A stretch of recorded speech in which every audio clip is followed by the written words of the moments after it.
සුබ දවසක් ඔයාලා හැමෝටම. ඉතින් අද අපි කතා කරන්න යන්නේ කොහොමද අපි Exness trading platform එකට deposit එකක් add කරන්න කියලා. ඉතින් අපි first step එක විදිහට මෙන්න මේ ආකාරයට අපි Exness app එකට log වෙමු. ඉතින් app එකට log වුණාට පස්සේ මෙන්න මේ වගේ interface එකක් ඔයාලට බලා ගන්න පුළුවන්. පහලින් categories පහක් තියෙනවා. accounts, trade, markets, performance and all your profile details. ඉතින් අපි accounts කියන category එකට ගියාට පස්සේ උඩින්ම ඔයාලට ඔයාලගේ Exness trading account number එක පෙන්වන්න කරනවා.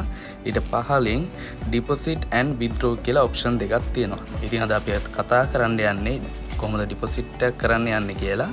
ඉතින් අපි deposit option එකට ගිහින් බලමු. deposit option එකට ගියාට පස්සේ ඔයාලට payment method කිහිපයක් පෙන්වන්න කරනවා.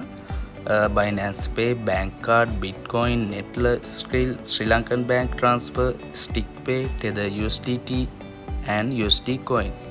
ඉතින් මේ අතරින් අපි recommend කරන්නේ Sri Lankan Bank Transfer. ඒ නිසා අද අපි Sri Lankan Bank Transfer පිළිබඳව කතා කරමු. ඉතින් අපි මේ option එකට යමු.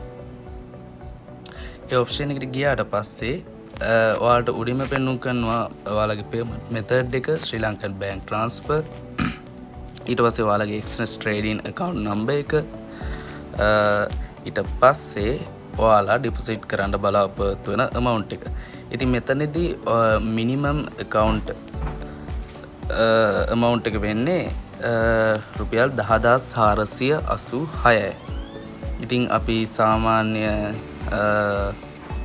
ආසන්න මුදලට වටේලා රුපියල් 10500ක මුදලක් ඩිපොසිට් කරන්න බලාපොරොත්තු වුණොත් ඔයාලට ලබා ගන්න පුළුවන් $35.05ක USD ප්‍රමාණයක්. ඉතින් මෙතනින් continue button එක click කරාම ඊළඟට ඔයාලට deposit details ටික පෙන්වන්න කරනවා. ඔයාලා ලබා දුන්නු. එතනින් අපි details ටික confirm කරාම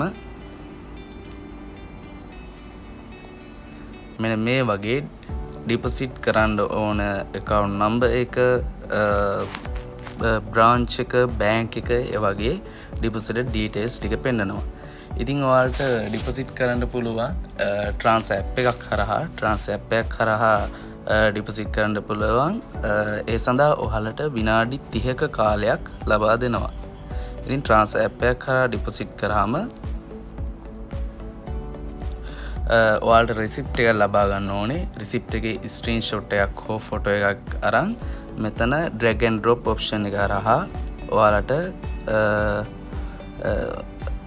මෙතනට receipt එක යොමු කරන්න පුළුවන්.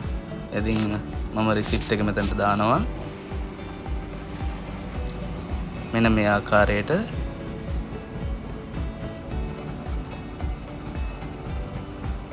okay.